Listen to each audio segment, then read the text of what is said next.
Hi everyone, it's Lindy on here from Pink Whisper Designs. Today I'm going to be showing you a card using the skater stamps from Impression Obsession. But first we're going to start off by taking our outside in stitched rectangle stackables die from the Lawn Fawn set.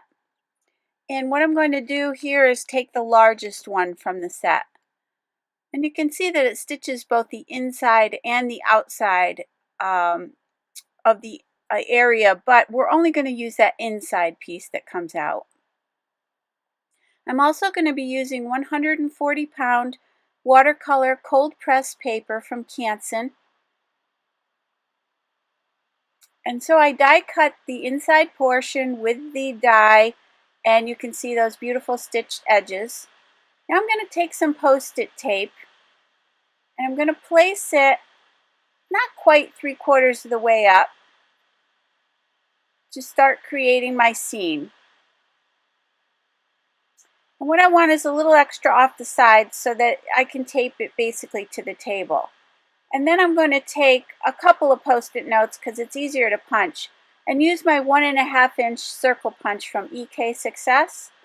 It's just easier to punch with a couple of layers there, so I'm going to punch that out, but I only need one of them. You can save the other one for the next project. And this is going to be my sun, so I want to place that off to the right-hand side over the post-it tape, about halfway over the post-it tape. Now I'm going to take my mustard seed ink, my distress ink from Tim Holtz, and my applicator, and I'm going to apply that color all around the sun and along the edge of the post-it tape. And then I'm going to take the carved pumpkin distress ink and I'm going to go kind of over the edges of that mustard seed and kind of blend the two together a little bit. But you'll see that I will go back and blend that again later on. And the next color I'm taking is the barn door, which is a really beautiful reddish color. But when it mixes with the orangey color, it really makes a beautiful shade. So I'm going to add that, enough of that around the edges just to kind of create a focal point of the sun. Now I'm going back with a little bit of the mustard seed and blending those colors together. The next thing I'm taking is the Hickory Smoke, which is a gray, like a medium gray, and I'm going over the top there. I just want to make it look kind of like the sun is setting. So I want the sky to be darkening a little bit up at the top. And I'm just going to apply that over the top, and the two will kind of blend together. And then I'm going to go back with the barn door and just brighten it up a little bit more. I just felt like it might have been just a hair too dark. So now I can remove the mask over for the sun, and I can remove the post-it tape. Now I'm going to block that sun again, and I'm going to move my mask to the upper portion of the card now, so I'm covering the sky. And then what I want to do is create some snow, snow around the pond that I'm going to be creating. So I'm just trying to figure out about where I want that. And I want the pond to kind of have like a curved effect to it. So I'm just cutting the post-it tape to be on a curve, and I'm going to keep that piece that I cut off because you'll see later that I will need that. Then I'm just positioning that where I want the snow to be. So save that extra piece. Don't throw that out because you will need that. And I'm going to make sure that that bottom, that it's nice and straight. And I'm going to come in and I'm going to apply a little tiny bit of that mustard seed around the sun, just to start. But we'll be doing a lot more blending, so you can skip this step if you want to, but I added just a little bit there. Then the next thing I want to do is come in, I wanted to create like a little bit of a shadow on the snow. So I'm taking the pumice stone, which is a light shade of gray, and with a very light hand, I'm going to be taking that ink and just applying it down over all the edges of the Post-it tape, just to create that differentiation between the sky and the snowy area that I'm trying to create. Create a little bit of a shadow and some texture in there.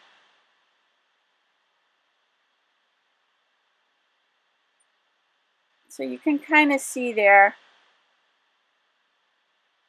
if I can get that off, you can kind of see there that you kind of have a little bit of glow around the sun. Now what I'm doing, I remove the sun mask and I just take my applicator with whatever ink is left on it and just place it down, and in a circular motion I go make a circular motion on that sun just to give it a little highlight.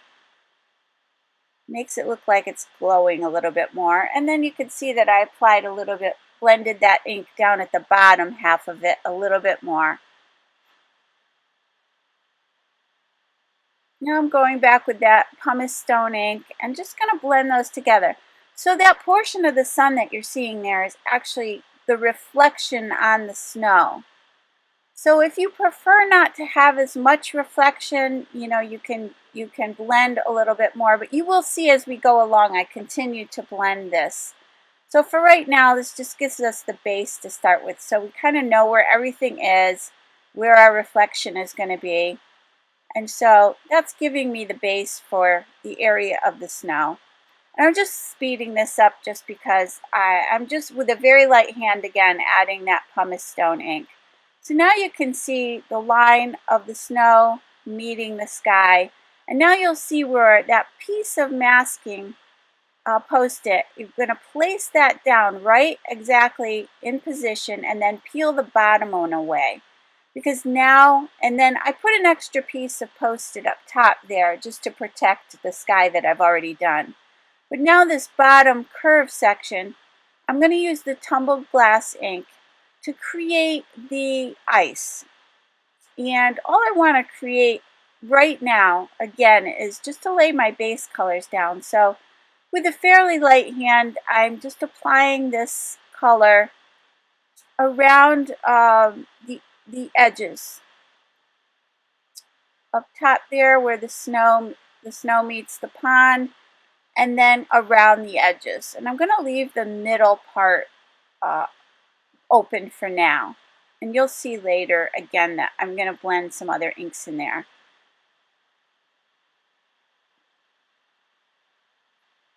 So it's fairly light, and you can see that it's going to, once I peel this away, you're going to see that that's created the pond area now. It gives you a little closer look at it there. And now, going back with the mustard seed, I want to create a reflection across the ice. And I want to kind of take away some of that drastic edge around the sun. So I'm blending that out a little bit there, you can see, just to kind of reduce that crisp look and just blend it kind of into the snow. So you can see there, I still have the reflection, but it's not quite as dramatic. And then a little bit of reflection down onto the ice, onto the pond. So now using my blender pen from Tombow and my light gray marker, I'm going to add a little bit of gray up towards the top just to define that snowy bank a little bit more. So I'm adding the grays and blending it out, and I continue to do that all the way across. So the next thing I wanted to do was to create some depth to the snow there, just to make it look more like little snowbanks. So I'm going to add some little bit of shadow here. I'm adding these shadows, and you see that I just dot on a little bit of color, just a little bit, very lightly. And I'm not being fussy here, just to create little mounds, little shadows in the mounds of snow. And there's nothing scientific, just kind of play around with it. And now I want to define that pond a little bit better. So I'm adding a little bit more color here, because there would be a shadow where the pond would meet the snow.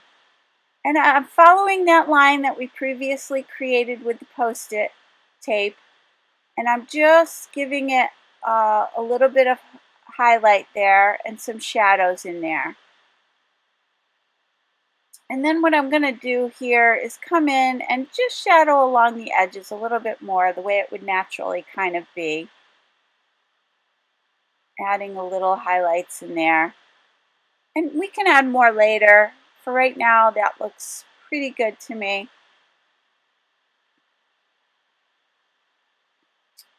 So now, these are the beautiful skaters from Impression Obsession, Dina Kowal. I hope I'm saying that right. And also the Tara Caldwell birds on a branch, all from Impression Obsession. And then this is from Frog Whiskers Ink. These are some little birds, a little cluster of birds that we're going to put in the sky there. So the first thing I want to do is take the skaters,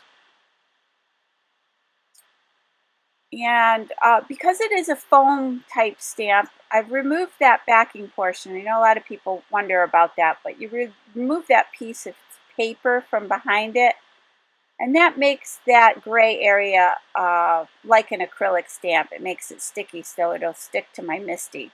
So I'm using the MISTI. I'm positioning the skaters. I'm going to use my VersaFine permanent ink. It is a black permanent ink. And I'm going to ink them up.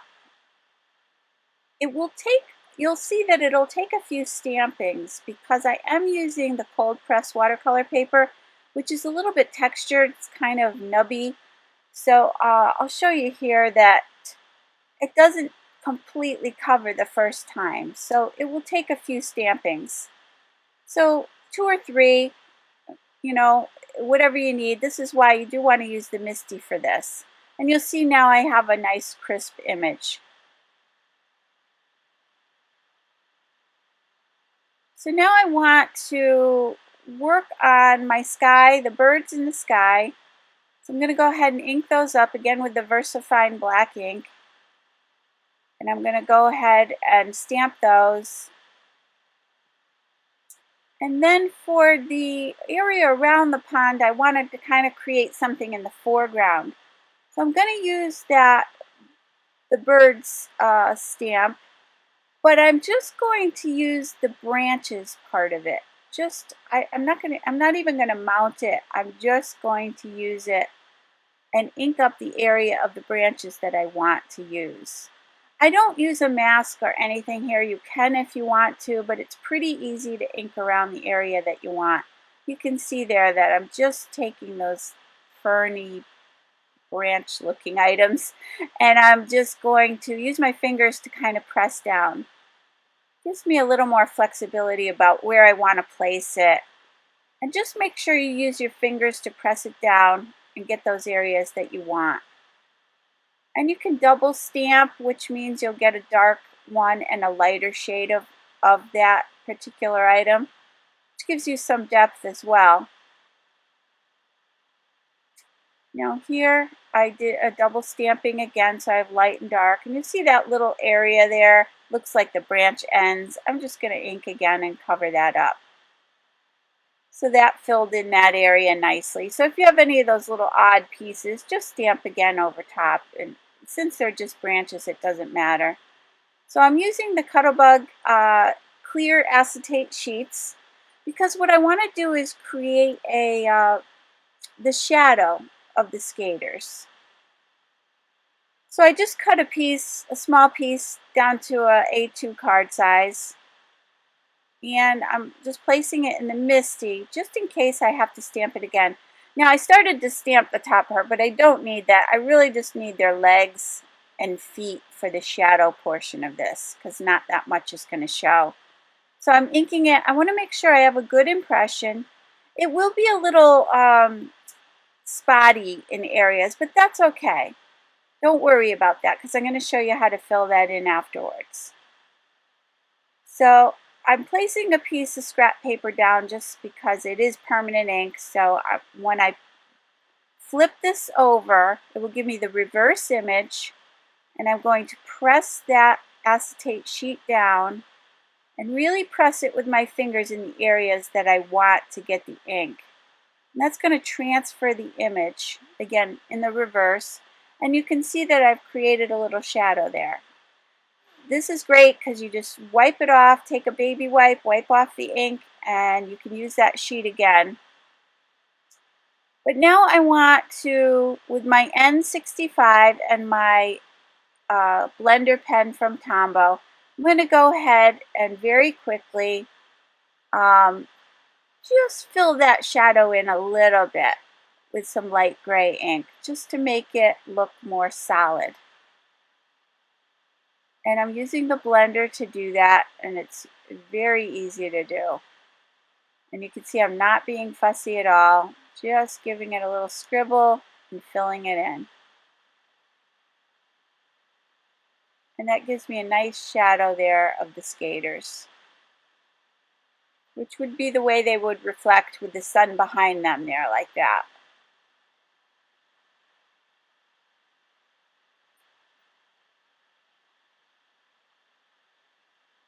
So now I wanted to darken up the area around the bottom. So I'm going to take the peacock feathers, and again, to give a little bit more depth to the image, I'm darkening up around the branches in the front area, just to, again, make the skaters more the focal point. And it gives it a little bit more of a nighttime effect down in there, so the ice in that area would be just a little bit darker and a little bit more shadowed.